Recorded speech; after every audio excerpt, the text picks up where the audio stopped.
This is Adam here, and you're listening to Saul Cast, covering Season 4, Episode 2 of Better Call Saul, entitled Breathe. You were a lawyer until not that long ago. You can take some time off. Why wait? Your boss isn't giving orders. He can barely even open his eyes. I'm giving the orders. Now is not a good time. I got something for you. I think you're really gonna like this. I decide what he deserves. Do you really want to do this?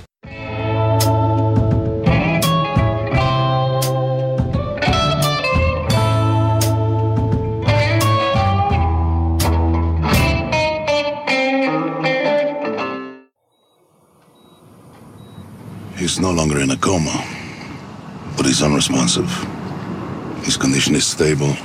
They're managing his blood pressure. But whether he will wake up and understand what's going on around him, there's no way of knowing. That's unacceptable. Gustavo, he's getting very good care here. There's very little even the best hospitals could do. Now, might it be different if he was in the care of someplace like Johns Hopkins, perhaps? Or it could make no difference at all.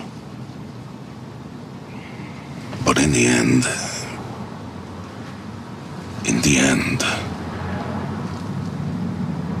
I can think of no better judgment on this man. Isn't this what he deserves? I decide what he deserves.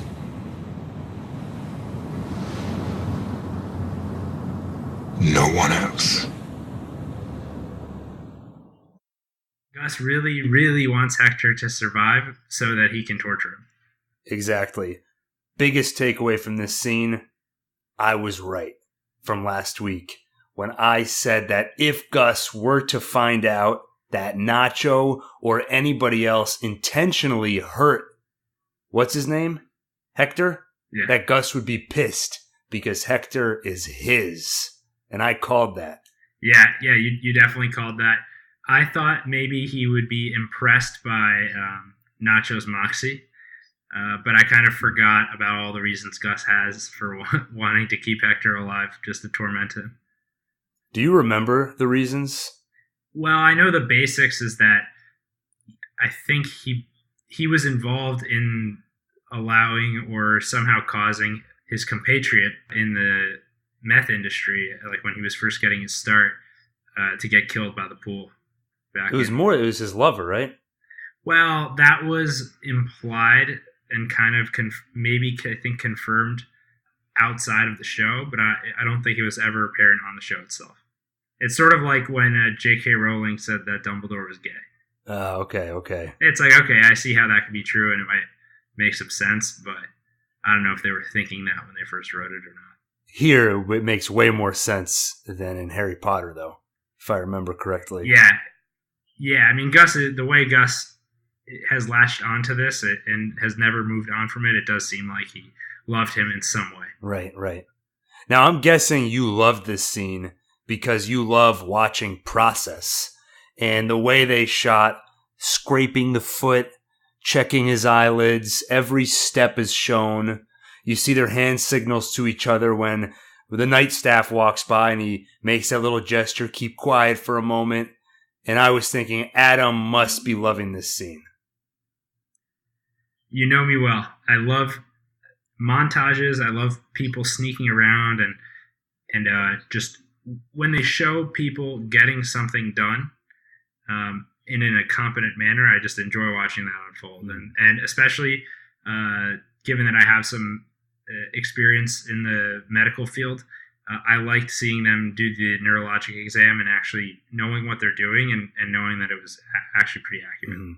One thing, I don't think there's a whole lot to say about this scene, right? There's not a lot of plot progression here. But one question. This is one of those scenes where you've got three characters on display.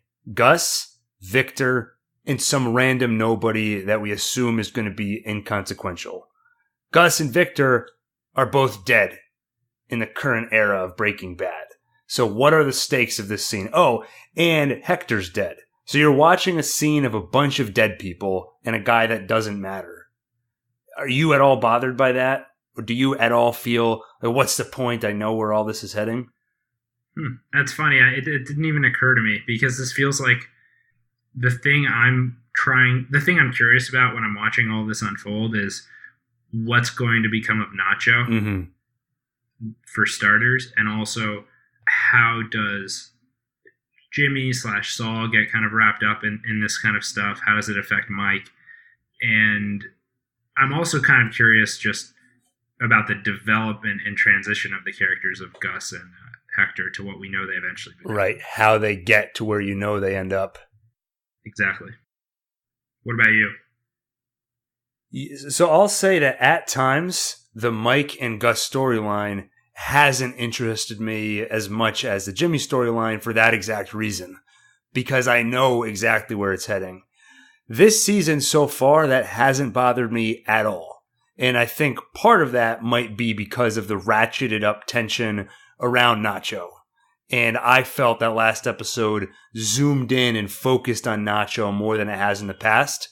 So that might be the reason.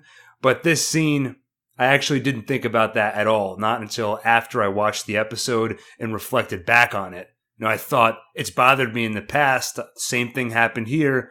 Didn't bother me this time. I think because of Nacho and just the artistry on display. Just watching how they shot it and how meticulously put together the whole scene is. Didn't think about it at all. Well said. I didn't think about it either, and I think for a lot of those same reasons. So then in the next scene, it's kind of an interesting transition. You see Jimmy's up. It seems like the middle of the night or very early morning. It's still dark out. There she is. Want some fresh OJ? Good. Vitamin C. It'll help you heal quicker. I don't think it works like that. It might. You don't know. I'm good. Oh, I've also got leftover bacon for my breakfast sandwich. That's got definite healing powers. Okay, that I believe. And I made coffee. Put a little cinnamon in it for flavor. Just trying something different. You're up early. Yeah. Oh, did I wake you with the noise? No, not at all. I totally did, didn't I? No, I was getting up. I'm sorry. I've Eventually. got job interviews lined up. I wanted to get an early jump. I'm starting down south, office manager interview in Polvidera, and I'm working my way up north to Algodones. I got a lot of ground to cover. Jimmy, you can take some time off. Nobody's going to ding you for not having a steady job right this minute. Why wait? Something that always gets to me is when Jimmy said, did the noise wake you up from, he's juicing and everything? And of course she says, no, I was awake already. Why do people do that? Yeah. Nobody ever wants to admit either that they were asleep or that they were woken up. Say, hey, you're falling asleep. No, I'm blinking. Oh, did I wake you up? No, I wasn't sleeping. Nobody ever wants to admit it. Yeah, and I think this is something deeper than just the human species. You even look at when I look at our dog falling asleep, the way he kind of nods his head but then jumps back awake. He fights it. Yeah, there's no creature on earth that will admit that they were falling asleep. Right. So anyway, that's Kim. After that, Jimmy says he's going to go out and do some interviews. He wants to check out this office manager position and that kind of thing. And Kim says, why don't you take a break? Why don't you, no one would blame you at this time for relaxing a bit. Right. And he's just like, why wait? He reminded me in this scene of another character from a different TV show. Can you guess which one? Think about coffee. Dale Cooper. Oh, yeah. Just his absurdly chipper attitude. I put some cinnamon in the coffee. I'm off to look for another job. And just his how did you read his attitude? Do you think he was putting it on as sort of a fake?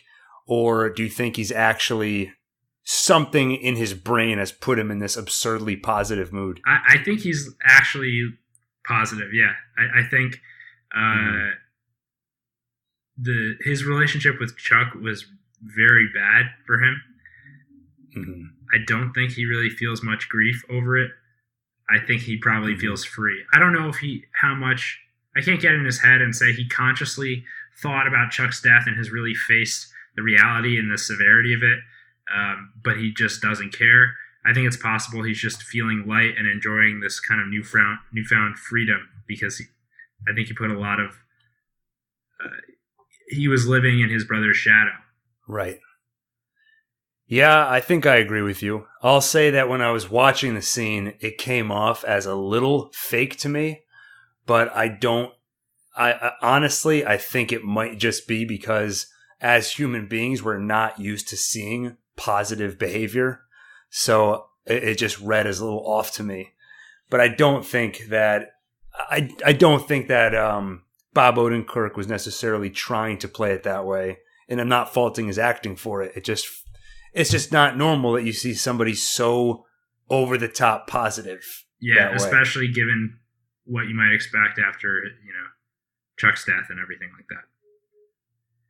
Right. Next, we cut to Nacho's dad walking into his garage. And for some reason, Nacho has to be creepily standing in the dark in silence. And then he kind of announces his presence to his dad. I just kind of thought that was funny. It seemed sort of unnecessary, but Nacho is just so used to being shady. Yeah. So he had his plan of how long was he standing there in the dark, waiting for his dad to show up? Who knows how long? I mean, it could have been 10 minutes or it could have been an hour. I don't know why his dad can't show up and then he shows up, just like a normal person. Right. Yep.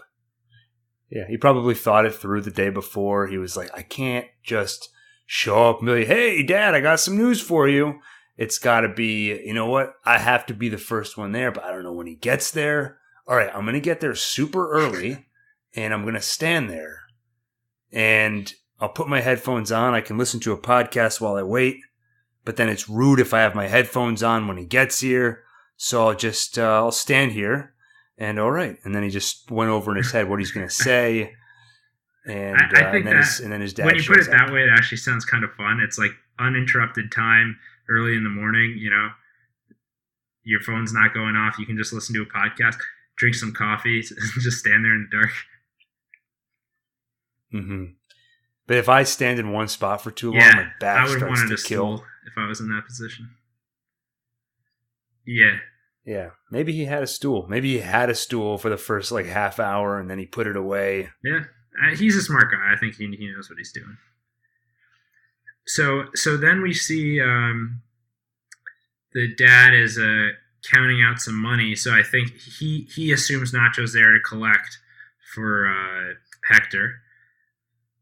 Nacho says, "Keep it. It's not something you have to worry about anymore." The dad's been silent this whole time. He just kind of has this, it's like almost a grimace on his face. And I don't know what he's thinking. I don't know if the dad is pissed off about something or if he's sad or scared. It's hard to read him, but he looks almost like he's in physical pain. Well, he's pissed off and he's disappointed. His son pulled him into a criminal enterprise. He doesn't have any choice but to go along with it. So I think he's grimacing and, going along with it, but he's not a happy camper. And just because Nacho says he can keep his money, that's not going to make him that much happier, especially when Nacho says it's not going to be a problem anymore, or, it's over for you. That's not making him any happier because he doesn't like the fact that his son's involved in all of this to begin with, and he doesn't know what Nacho had to do to get out of it. It could have been something bad. It was. And then the father, basically the only thing he says is, when is it over for you? Nacho says, I'm working on it. Right. Which it feels so much like they're setting this up for tragedy. This storyline is always I'm going to do one last thing, one last job, one last score, and then I'm out. That character always dies or everything goes wrong. But it is Better Call Saul, Breaking Bad. Maybe they'll come up with some unexpected direction to take this storyline. It could be. Just knowing that we don't see Nacho in Breaking Bad, that's not necessarily evidence that he's going to die, but it wouldn't surprise me if he gets his father killed or something like that, just to add even more tragedy to this guy. Right. And, he says, I'm working on it to get out of this situation, but as we see, it just gets worse for him. Yeah. Coming up next, or later in the episode, the scene was brutal to watch, and I thought that I was glad that it ended with the father asking him that question, though, because it showed that his father still cared about him and hadn't fully abandoned him. Like, you became a criminal, you're out of my life, you're done. He's still holding on to hope. So it was at least nice to see that the relationship between the two of them still had a pulse. Yeah, and I hope we see more of the two of them interacting, because otherwise all we really see from Nacho is him dealing with like henchmen or enemies. So this humanizes him somewhat. Right. After that scene, we see Jimmy arriving at this fax and copier place. This one was a real big seller for Neff. Really put us on the map. That's a 6500 color copier. It's a war horse. I mean, did you ever see the guts of this beast? It takes 15 seconds to get a printout. I worked with one back in Chicago. That machine was almost too good. Counterfeiters used it to make phony $5 bills. What? Yeah. That's not right. Oh, look at there. You got a lot of hardware over here. Yes. Mr. Neff loves sponsoring the kids. Bowling, that's fun. We had a pretty good run in the 90s, but we don't find kids much interested anymore. Yeah, this generation is all hacky sack and video games. Ain't that the truth? Hummels. Yes. Those were Alma's. She loved collecting the little things. God rest her soul. Yeah, I knew a lady. Same way. It was pretty impressive because, he uses very persuasive language. He gets really pepped up, and he uses a lot of visuals. You see his eyes kind of light up when the guy says that one of their copiers was actually used to make counterfeit $5 bills. First, Saul looks intrigued and like he wants to know more, and then he unconvincingly says, "That's not right." Yeah, that's not right. It was so funny. So the interview kind of wraps up with the guy asking him, you used to be a lawyer, like what happened with that? And again, perfect kind of persuasion move to just diffuse the question without giving a real answer. He just says, God made snakes before he made lawyers because he needed practice. Kind of an answer without really being an answer, but everyone laughs and it doesn't come up again. Then he explains how being a lawyer is kind of like being a salesman, which I think for Jimmy is true. But if you look at the way Chuck practiced law, that doesn't seem to be true at all. Right. Chuck would describe the law as a series of principles and analyzing the facts in front of you to come to the right conclusion about innocence or guilt. Whereas for Jimmy, he looks at it as salesmanship. It's my job to get this person off or get this person convicted, and I will use all of my influence and persuasion ability to get that result. Just like he did in this example here. Why are you not a lawyer anymore? And then he tells a joke, doesn't answer the question, just uses his skill to evade, change the subject, win their hearts over with visuals and storytelling, the same way he practiced law. Exactly. So he's still slipping Jimmy, as we know and love. And it's interesting what happens next, which is they say, okay, give us a week to think about it. And he leaves, then changes his mind and he comes back. Look, I know you're going to take some time and consider your options, but maybe we can settle this right now. There's a thing that we all know called opportunity cost. The time you spend looking for someone is time I could be out there working for you. And sure, there are salesmen out there with way more experience than me. But what are the chances one of them's going to come walking through that door in the next week? And is it worth the wait? Maybe. But I can tell you this. None of them will have the connection to your machines that I do. None. I worked in the mailroom. I know how important the copy machine is. Deadlines, last-minute changes. And I was in there. I was clearing paper jams. I was cleaning ink off gears and rollers, trying to figure out where the mystery streaks were coming from. I was down on my hands and knees with my tie over my shoulder and ink-stained hands and a line of assistants out the door, and they're all worried that they're going to lose their job if they don't get their document in the next 5 minutes. I know better than anyone that the copier, it's the beating heart of any business. It goes down, it causes delays, that is lost money, that is frustrated employees, that's a negative work environment, that's a business on life support. But you plug one of your new machines into the system, that is a healthy, strong heartbeat. Ka-chunk, ka-chunk, ka-chunk. That is a healthy business. Ka-chunk, ka-chunk, ka-chunk. That is a successful business. And that's what we're selling. He got me excited about copy machines. He sold it so well. And then they said, welcome to the team. And he's like, just like that? You're going to give me the job? What is wrong with you people? I could be a serial killer. What do you make of that? Why did he do that? I don't know. I don't think he planned on doing that. You don't think he planned on turning down the job? I don't know. I guess I don't know what his game is here. So once he turned it down and went off on that tirade, it reminded me a lot of what Mike did the previous episode, where he infiltrated Madrigal and then confronts them with all their security flaws. It's like Jimmy's coming in here and pointing out how easily susceptible these people are to his tactics. But I don't know, maybe it could be strategic. It could be something he planned. Maybe he's going to do it at enough places, and then one of them might call him and say, hey, we're actually kind of impressed with what you did, and we think you might be helpful for us. I have a theory. Where in the scene was it where he saw that little figurine?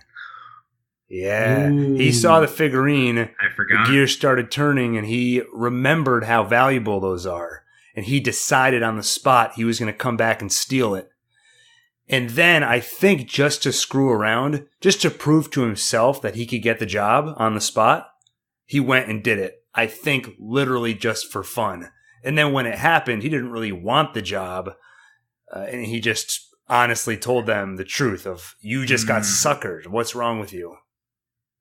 Yeah, you're definitely right. Once I remember that little figurine, I think it's worth $8,000. Your explanation there makes perfect sense to me.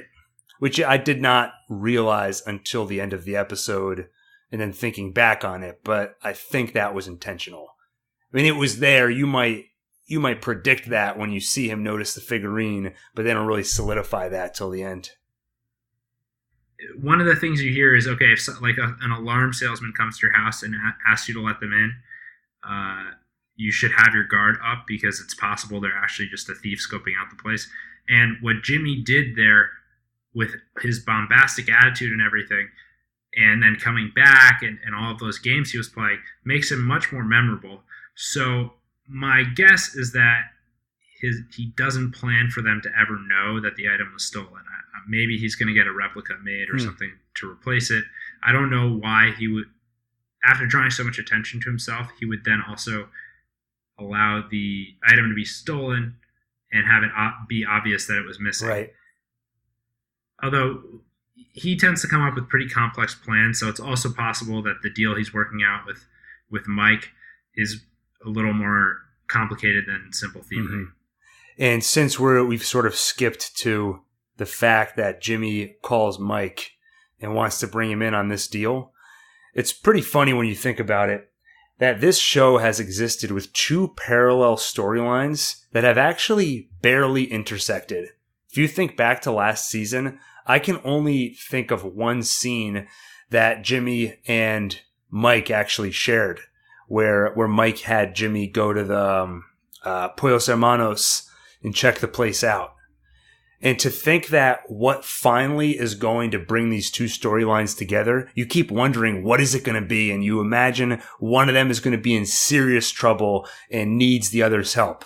But no, I found a really rare figurine in a Xerox office. Can you help me steal it? Yeah. Yeah, it's kind of fun how they keep brushing elbows and bumping up against each other, but yeah, so far they're not really integrated in their plots. And if this is the thing that brings them together, it's pretty funny. Yeah, we could be looking back 2 seasons from now. That's where everything went wrong. The thing that finally, the straw that broke the camel's back, and the moths, what's that called? The butterfly effect. Butterfly wing was the figurine being stolen. You get what I'm saying.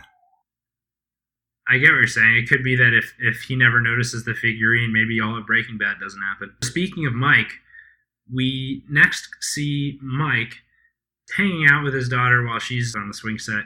It's funny how every scene of him with his daughter starts with his daughter wanting to spend more time doing something inane, right, and Mike just kind of sitting there saying, "We gotta go." It's close to home.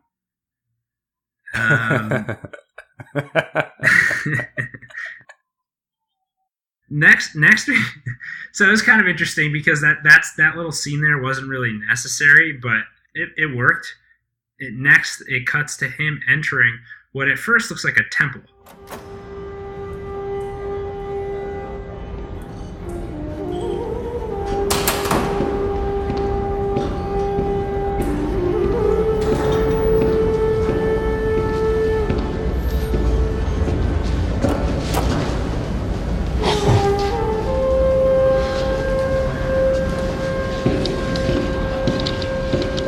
Yeah.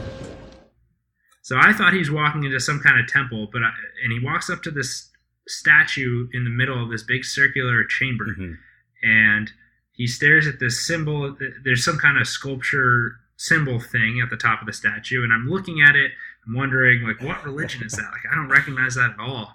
It's I'm going to sound like a broken record from last episode, but when Mike walked into that building, the temple vibe reminded me of Blade Runner 2049 again. If you think back, did you ever see that movie? I haven't seen it. There's a scene where Ryan Gosling walks into this archive where you can look for old memories, basically. And when he walks into the building, I swear, it looked very similar to the building that Mike was in. So I don't know if the writers watched Blade Runner 2049 recently, or if I'm just in confirmation bias mode because I listened to the score last week. But anyway, weird looking foyer when he walked in. Yeah. And so then the camera pans over and we realize, it's just a reception desk for this office building. And he's going to a meeting in a conference room that Madrigal reserved. He walks in. It's this dark room. It's this huge conference room, kind of echoey, because it's so empty. And there's Lydia sitting there. They have a kind of funny conversation. I'm just looking for an explanation. You steal an employee's badge, waltz through my warehouse, interfere with operations, and strong-arm my facility manager. Why? I'm on your books as a security consultant. If I show my face in your warehouse, it makes for a better cover story. Anyone ever asked if I was there? I was. Plus, you had a few things that needed correcting, so consider it a bonus. That's not the point. This is meant to be a paper transaction. You sit at home, and we pay you. Your own money. Doing what you did, the way you did it, raises the threat of exposure. The way I see it, it lowers the threat. Like I said, now there's a face to the name that cashes the check. So, what's your plan then? Madrigal has 8 terminals in the Southwest. 1 down, 7 to go. And if I asked you to reconsider? I'd ask you to do the same.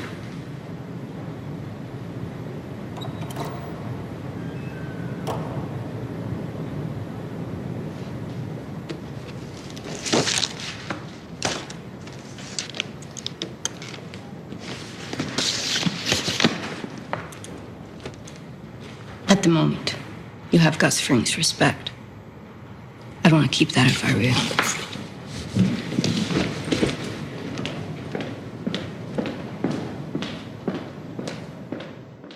Mike gives a reason that I'm not sure I completely buy, which is if he's going to be paid as a security consultant, it adds credibility to the story if people have seen him around before.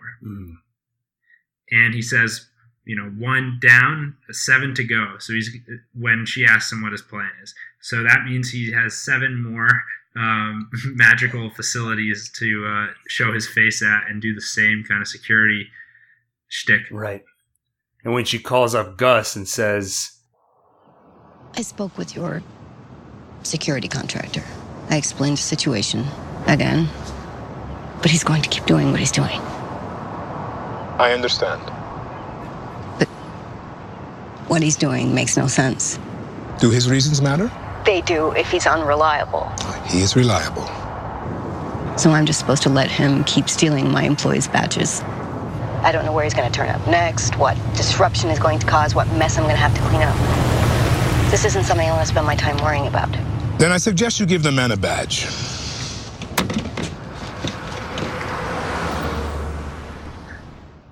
what has Mike done to gain so much trust from Gus and be this insanely credible person where Gus is letting him waltz around all these different all these different locations and steal badges. Right.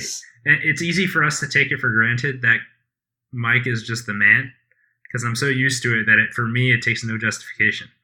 Mm-hmm. Yeah, it's as if Gus watched a couple seasons of Breaking Bad and he's like, "Don't worry, we can rely on Mike." All right. Oh, and on the subject of Mike, still one thing I was going to add to what you were saying before about does knowing the future affect your experience of viewing the show. One of the things that comes up more for me, and it's not a criticism, is just I know how Mike dies in Breaking Bad. You know, Walt has this fit of rage, and Mike tells him off and says, "It's all this is because of your pride and your ego." And then Walt just cold blood murders him. This whole episode, I couldn't stop thinking about Mike's last line. You know, "Shut the fuck up and let me die in peace." I kept hearing it in my head. Wow. You might want to get that checked out.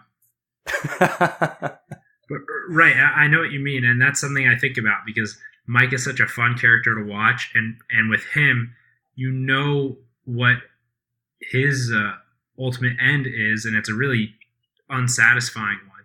It's appropriate, but it's just, you want it to work out for him. That said, it doesn't actually affect my enjoyment of the show. The fun of watching Mike, like I've said a million times now, is of seeing a competent person get stuff done. Like, other than him getting shot in the end, I don't think we ever see Mike make a mistake or get caught or have any kind of error. Like, I remember the time that he snuck into that chemical warehouse in Breaking Bad, and he's shooting people through walls and infiltrating. Mm-hmm. It's awesome. Yeah. No, he's the man. But do you have any idea why he's really doing what he's doing here? It's still mysterious. I mean, there's a chance what he's saying is true, but I doubt it. Mm-hmm. It sounds kind of unnecessary to me. Yeah. So I think. So this is a wait and see situation for us. I think so. Mm-hmm. I think it's more. It seems to me maybe that he's curious about this organization, and I think maybe he wants to get more involved somehow. I think maybe he has a similar respect for Gus that Gus has for him. Yeah. So we'll see. I think that's right. Yeah, I think he's just sees opportunity. After Mike and Lydia talk, we cut to a pretty funny scene of this doctor very, very nervously examining Hector as Hector's nephews, so the cousins or the twins, whatever you want to call them, the most intimidating people on the planet, just standing there in silence, staring at him as he's very nervously taking a look at Hector. Yeah. And I think he's very glad to find out that a visiting doctor from Johns Hopkins, who just happened to be invited there on a grant, is going to be taking over for Hector's care. I think he's very grateful to be able to get rid of that responsibility, especially as he's under the microscope of those murderous-looking twins. Right. The doctor from Johns Hopkins even says, look, I don't want to step on any toes. We can sort of co-lead this thing. No, it's all yours. Yeah. I wouldn't want to get in the way. Yeah, so he looks very pleased about that. It's kind of a relief. Then he leaves, but the new doctor's there. Nacho walks in with a henchman who I don't know if we've met before. If we have, it hasn't been in a very major capacity. It's this bald guy with nothing but a ponytail. Mm-hmm. Looked very familiar. I think we've seen him. Yeah, we might have seen him, but he was more prominent in this episode than usual, at least. So they walk in. The new doctor is explaining how they're going to try some techniques to stimulate Hector's brain so that it can better recover, and potentially he can gain more function. She recommends you keep speaking to Hector as normal. It's going to help his brain kind of rewire itself.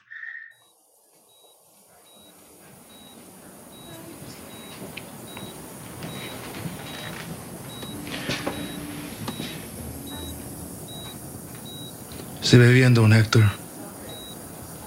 Muy bien.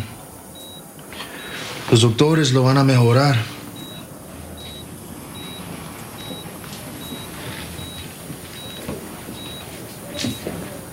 Sí. Va a superar esto. Y estar más fuerte que nunca. The twins are definitely suspicious of Nacho as they look over to Nacho and just say, speak. Well, do you think they're suspicious of him, or they are just too badass to talk to a guy in a coma? That's how I read it. Can you imagine those two trying to talk to Hector just to talk to him? Like, hey, how's it going? We're all thinking about you. We all care about you. We miss you, Uncle Tio. That's actually, honestly, I didn't read it as them being suspicious of Nacho. I purely read it as, we're not going to do this bullshit. Take care of it. Talk to him. It could be that. I think that's definitely an element. And it's hard to gauge what the twins are thinking because they always look angry. Right. But they're basically Terminators. Yeah, I think that's an apt comparison. They looked pissed at Nacho. It could just be that that's their demeanor, so I'm not sure. But I wouldn't be surprised if their general attitude was to be suspicious of anyone who's not a Salamanca. Mm-hmm. Well, Nacho definitely agrees with you because you can see in his face that he's trying to think of what's the right thing to say. And he tells Hector, you're going to pull through this. And you're going to be stronger than you ever were before, which is the last thing he wants to believe. And he acted the hell out of that line. Yeah. And the way I interpreted it is he's saying that to take suspicion off him. Right. He's kind of amplifying sort of the opposite of what he really wants to compensate. Mm-hmm. And as he's saying it, like you said, it was a really good acting job because it looks believable. But at the same time, there's just a subtle hint in his face of really hoping that what he's saying is not true. There's a beat right after he says it where his facial expression is, oh, fuck, I hope this isn't true. Yeah, his like muscles kind of tense up and really well done on his part. Mm-hmm. I also just love the choice of continuing that scene past when the nephews tell him to talk. Because I could imagine another show cutting right there and saying, okay, we get the idea. They talked to him. But they actually went on for a couple of minutes. And it wasn't even Nacho that spoke first. It was the other henchman. So you had a good minute of, well, what would, in this bizarre situation of a family of gangsters, drug runners in a hospital room, what are they going to say to their, to the boss who's in a coma? Right. And that kind of brings back the same sort of conversation we were having about Nacho talking to his dad.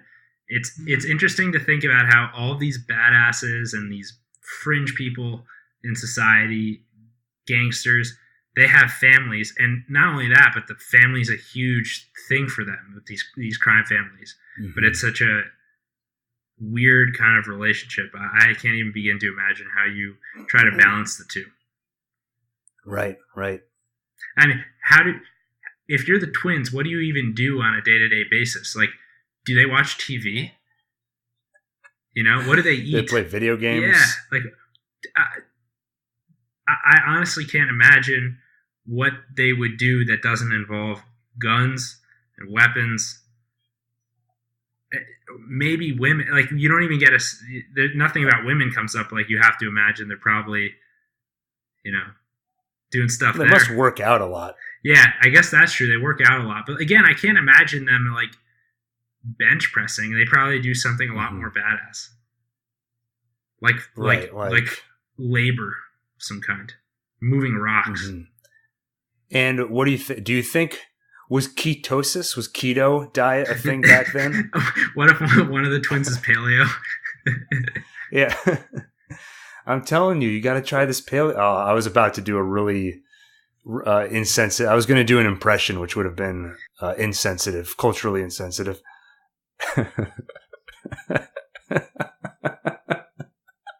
What? All right, just move on. You know, one of the twins is doing a spin class. The other does Pilates sometimes. Pilates isn't easy. I've never done it, but Joe Rogan said it's actually pretty hard.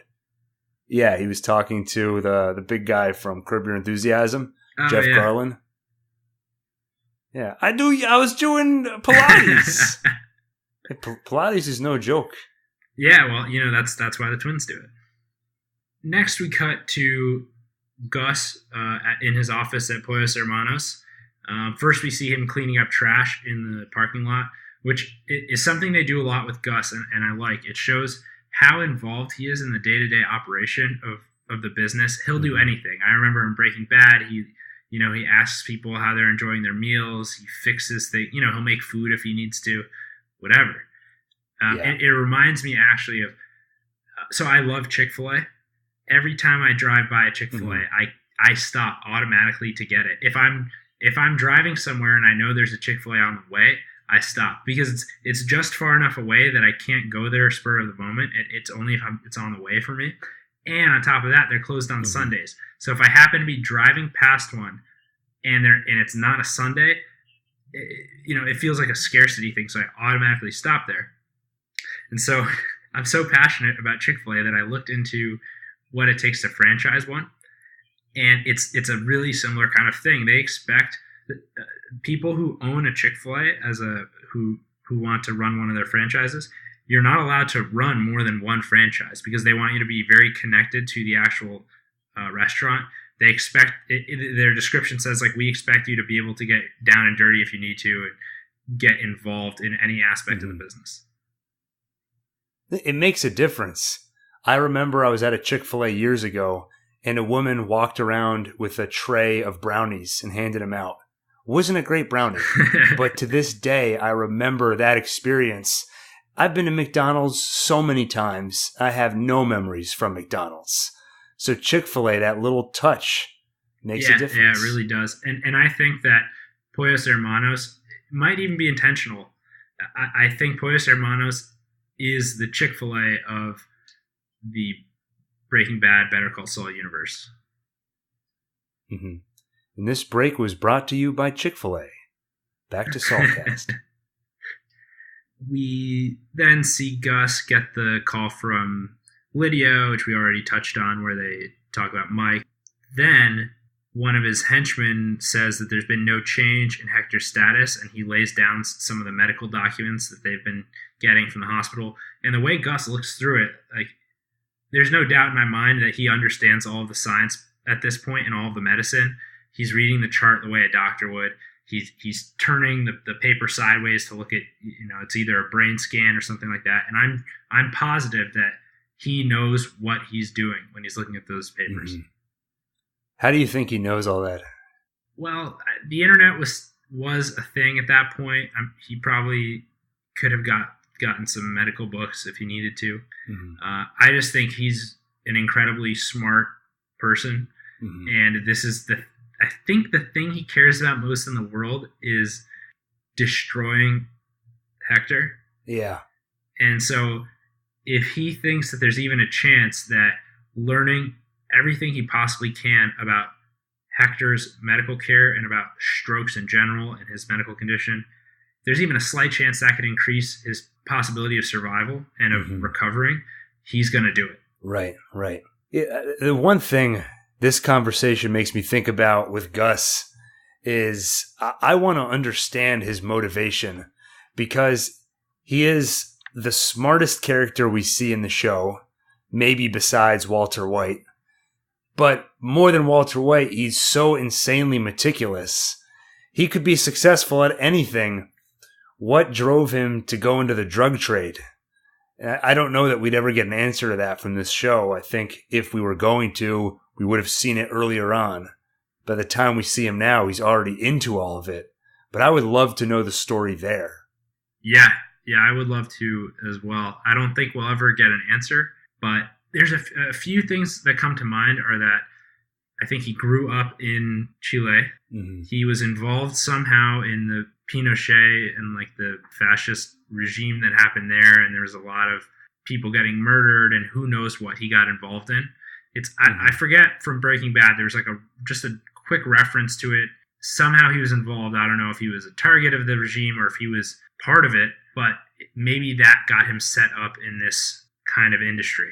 Right. And he probably does have some motivation to say, I never want to be under someone else's power again.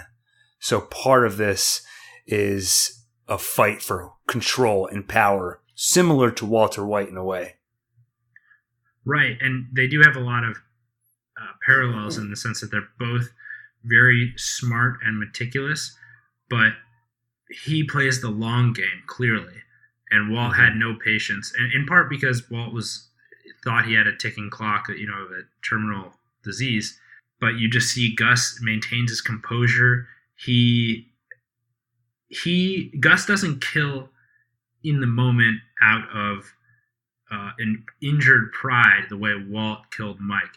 Gus kills and tortures slowly over decades. Right. Meticulously. So they're both emotional, but Gus doesn't show it nearly the same way. And Gus seems to be emotional about literally only one thing. Hector. Yeah, so he's a very interesting character. I really hope we learn more about him on a personal level, and I'm sure we'll get little bits here and there. Next, we see Kim going into the office, taking the role that Jimmy was supposed to have at the meeting where they're going over Chuck's will. So we see Chuck's ex-wife there, Rebecca.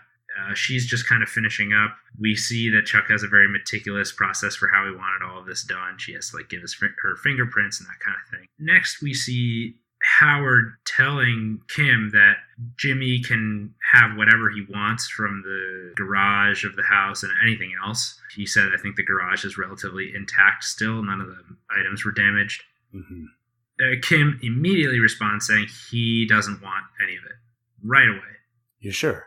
Right, and so Howard's a little taken aback by this, and he also adds that Jimmy needs to sign an agreement, and that'll get him his share of the estate. And Kim can immediately guess how much the estate is worth, or at least Jimmy's share of it, and it's $5,000, just enough to be uncontested, just enough to get someone to think they got something, but not enough that they'll feel comfortable complaining about it or arguing that they deserve more.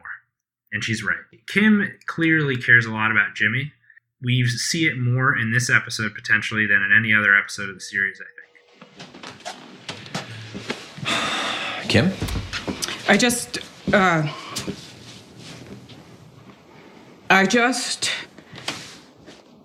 had to know, what were you thinking? About?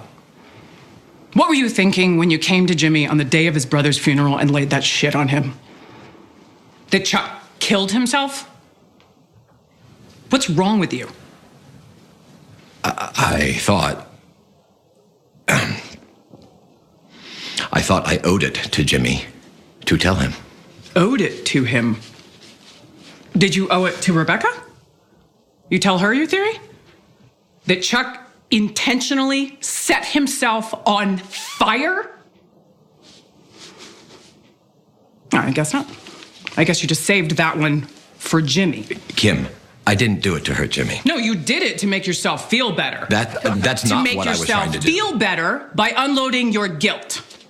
Who cares what it does to Jimmy, right? As long as Howard Hamlin is okay. Kim, I don't think that's fair. Fair? Let's talk about fair. Hey, let's let Jimmy dig around the fire-damaged wreck where his brother died screaming. And then let's let him pick up a keepsake or two. That is so fair.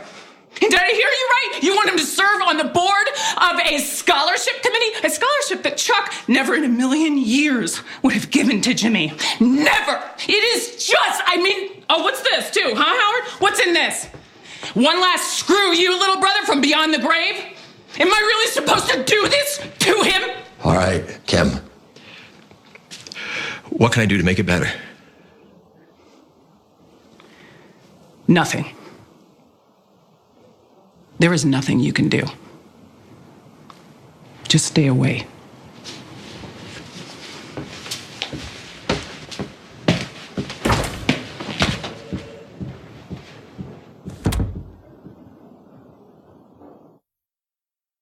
And this is the second time this season where Howard rips his heart out and is basically told to go screw himself.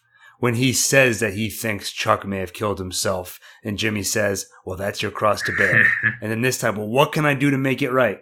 Nothing. I feel bad for him, but I also can see Kim's side of it, especially with the scholarship thing. It does feel like Howard is sort of poking at Jimmy, but at the same time, what's he supposed to do? Most of what he did there was dictated by Chuck. I guess Chuck didn't say, I want Jimmy to dig through my house and take whatever he wants to keep. And so I guess there were a couple of digs at him, but it's hard to read exactly everyone's motivation here. I mean, do you think that Howard has any ill will towards Jimmy? Is he trying to hurt him in some way here? I don't think so. I think she's right in that it's more about him kind of alleviating a little bit of the guilt that he feels. Mm-hmm. And he also is stuck between a rock and a hard place. Mm-hmm. I think you're right. I think it's primarily guilt. How can he unload this guilt off of him? And maybe he's not thinking enough about how Jimmy would feel, but I don't think he's intentionally trying to hurt Jimmy here. I agree. And Kim's response was definitely impactful. Like, as you said, he wanted to know what he could do to help, and she says nothing. But the look on his face, he was pretty scared after that. He looked hurt and afraid and guilty, and just like this, it was being torn apart. Yeah, they gave us a shot right up in his face, and he was clearly shaken. Yeah, shaken's a great way to describe it. And similar to Gus in a way, like we're so used to seeing Howard very composed, and so this episode we're seeing a lot of people acting in ways that we're not used to seeing. Mm-hmm. Like seeing Jimmy happy and upbeat. That's not too common for us either. Right. Next, speaking of happy and upbeat, Jimmy comes home with Thai food in hand. Kim looks a little on edge, but overall, they have a great interaction. They talk about how they're going to watch a movie. They decide not to watch Jaws 3D. Mm-hmm.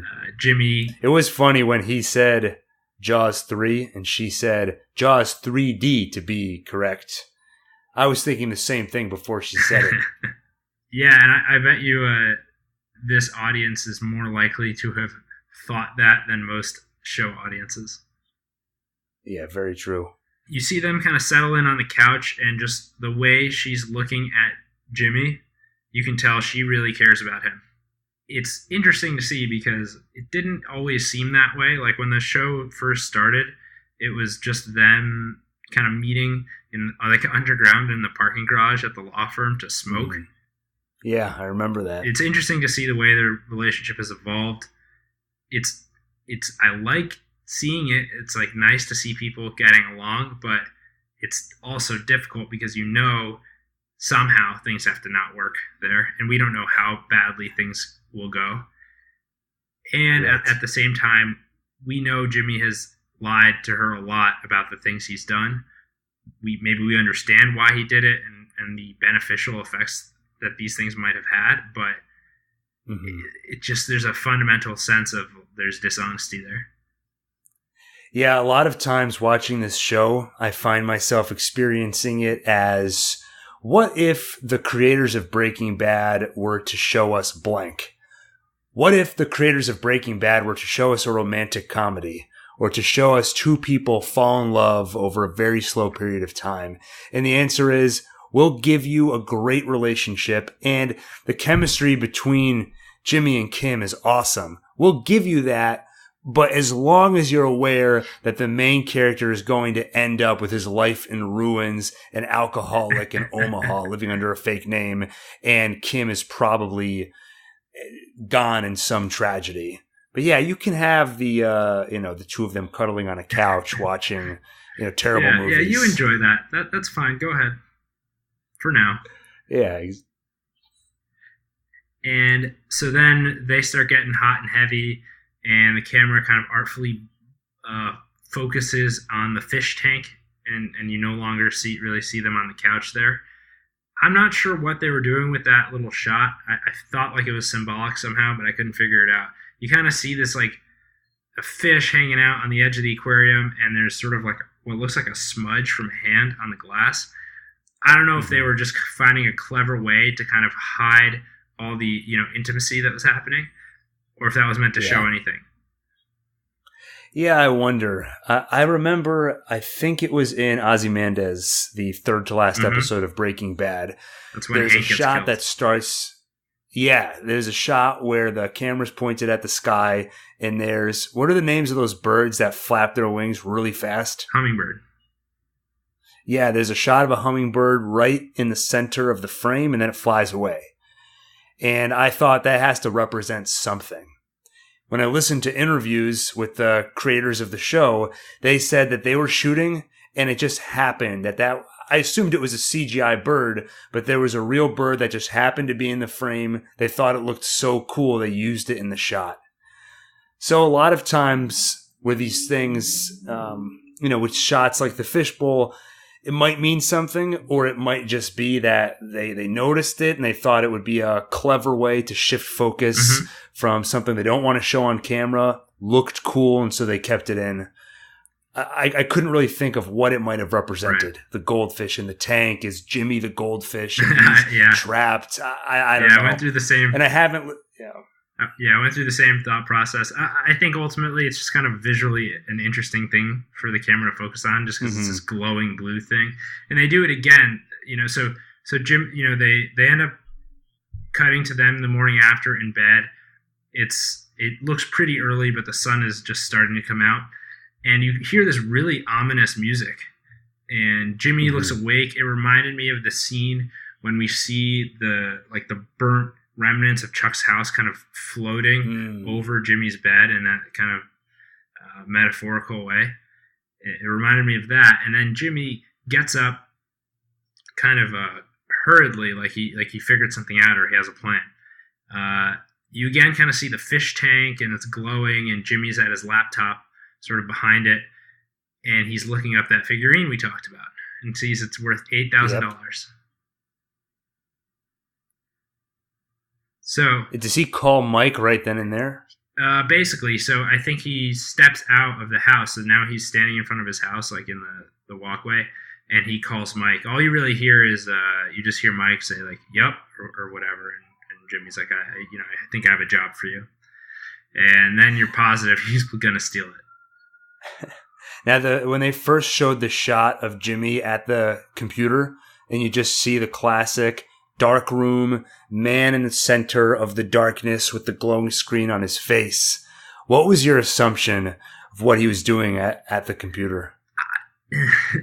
Now, I wouldn't say this is an assumption, because if you had asked me, I wouldn't say that I believed this was what was happening, but just the feeling I had at the time was, oh, he's like looking up for more jobs or something. That's what I thought too.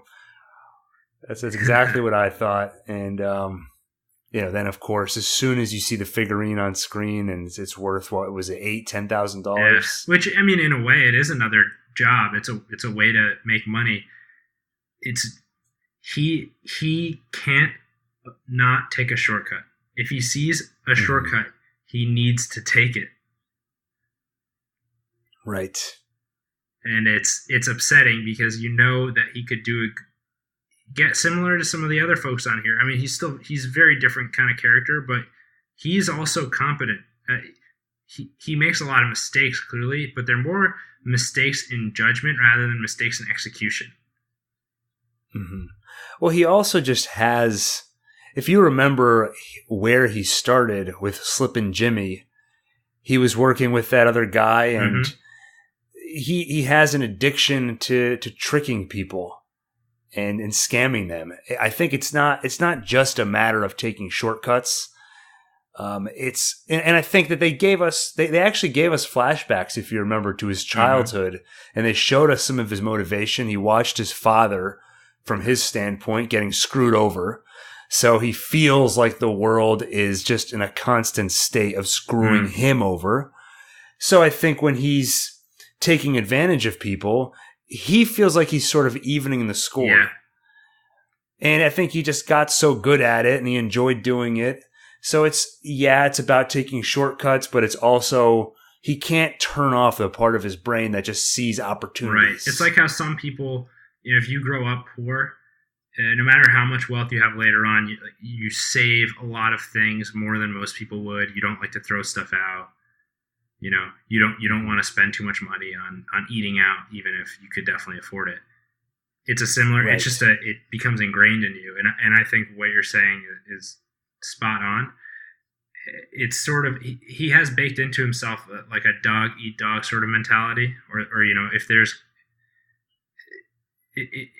he would rather get one up on someone else because he feels like he was given a raw deal somehow.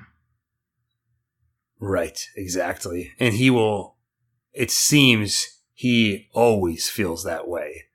He's in a constant state of the universe giving him a raw deal. Yeah. Yeah, and I think that goes a long way toward explaining why he does the things that he does, why he's going to steal the figurine, which I'm excited for because I want to see how they plan to do it. Yeah. In the final scene, which is explosive, we see Nacho say that they're going to get 6 keys that night, which is 6 kilos of looks like cocaine. When they enter the building, you only see 5. Where's the rest? I only see 5. It's a one-time only. Not the way we see it. That's the way it is. Salamancas get 6. We're not leaving without 6. Your boss isn't giving orders. He can barely even open his eyes. I'm giving the orders. Take the 5 or leave with nothing.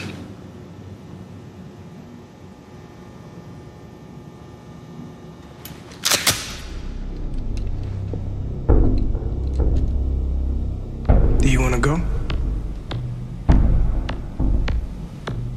You heard him. 6.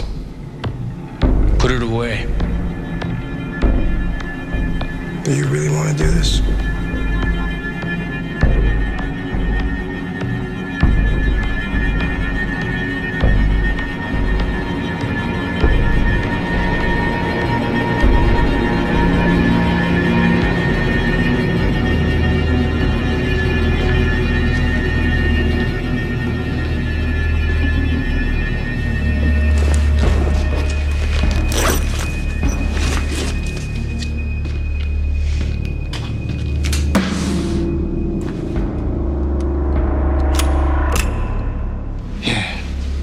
That's what I thought.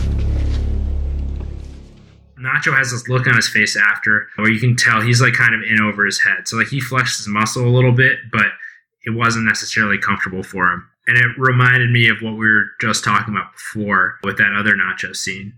The tension he had in his face after telling Hector that, he's going to come back stronger. It's like, I am in over my head. Yeah, I read this scene as Nacho doesn't want to push for 6. Just take the 5 and let's get out of here. The entire time I was watching the standoff, I just kept thinking, I'm so glad I don't work in the drug trade. This looks so uncomfortable. Just a normal routine night. We just need to go pick up the 5 kilos. No big deal. And then your counterpart, your partner can just say, no, make it 6. And now your night's ruined. Yeah. Yeah, exactly. Nothing can just go well. You can't just have some food, watch some TV, pick up the drugs, and come back. Exactly. They think that they succeeded and they're leaving the deal. The henchman guy, the ponytail, seems kind of pumped up and excited. That's how you do it. We have this great overhead shot of them walking behind the Pollos Hermanos trucks. Again, that guy's kind of bragging. That's how you do it. And we can see, as the audience, these kind of black figures from between the trucks very quickly coming up to them from the side. Next second, we know Gus himself is taking a bag and putting it over to the henchman's head and just pulling it as hard as he can and suffocating him.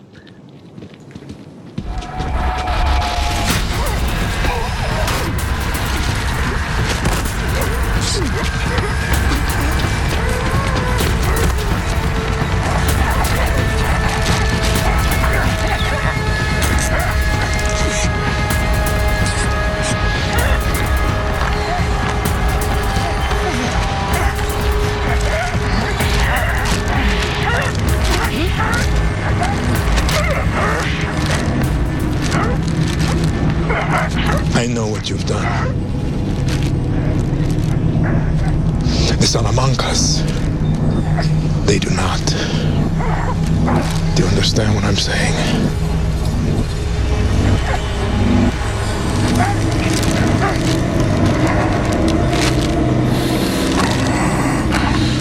Look at me. From now on, you are mine.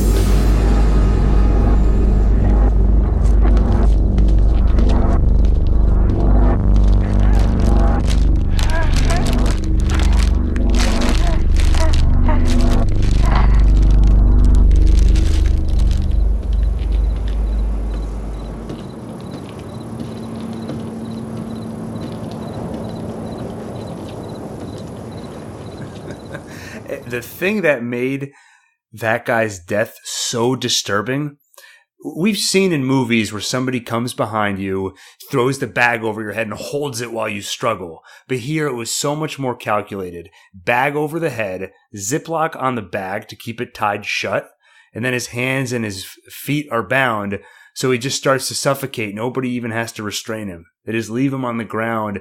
And for some reason, the fact that he didn't have someone to struggle against, it was just the inevitable death that you knew was coming because of something so simple as a little zip tie on the plastic bag was killing him, was disturbing.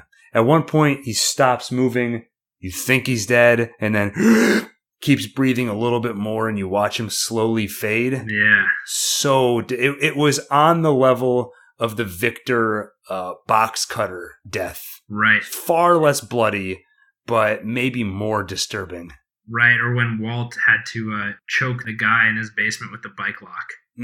Yeah. Right, yeah. What's disturbing about this one, like you said, there's no one doing it to him anymore. He's just writhing there. His face and teeth and tongue are pressed up against the bag, just trying to get air.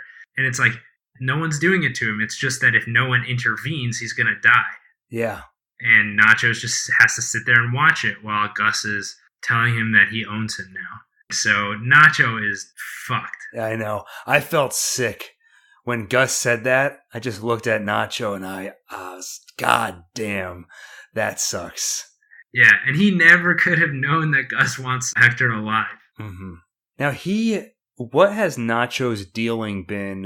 What have his dealings been with Mike? Do you see him going to Mike for help here? I remember them working together. I remember a conversation between Mike and Nacho about Nacho's plans with the pills. Oh, right. And Mike was challenging him, like, what are you going to do after this happens, after that happens? And I think this is proving that Mike was right. It's like he didn't anticipate the fallout from all of this. Yeah. It was very short-sighted because he was just thinking about his family and his dad.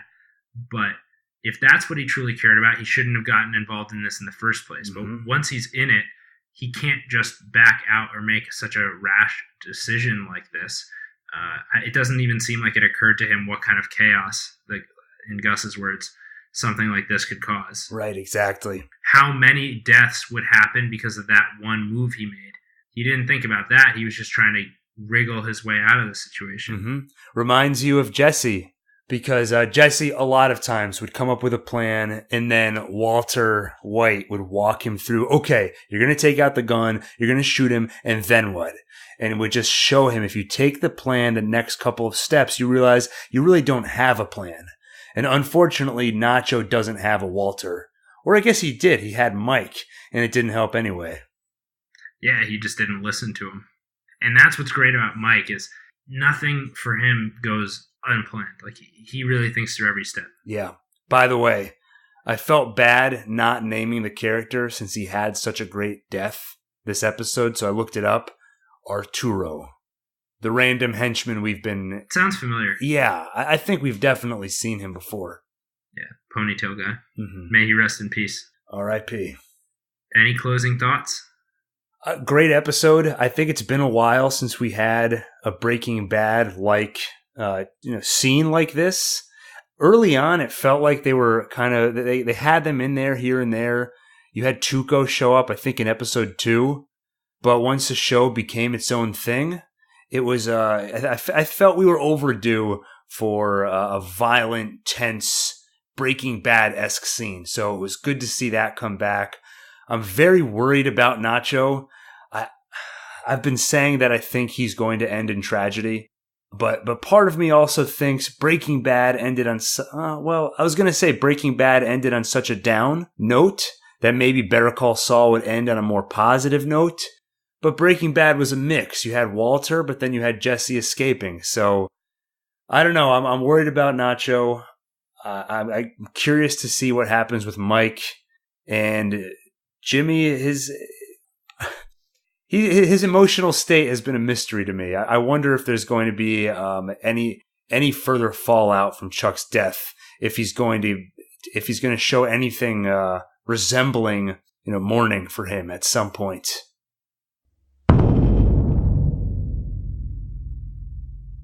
That wraps it up for Season 4, Episode 2, Breathe of Better Call Saul. Thank you for joining us. I'm Gil. And I'm Adam. And that's been Saulcast. Bitch. All right, good job. Thank you. Good job.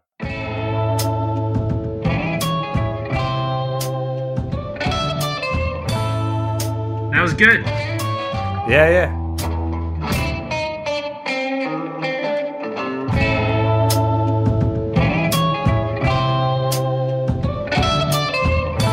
Sweaty, man. I'm gonna get the AC on.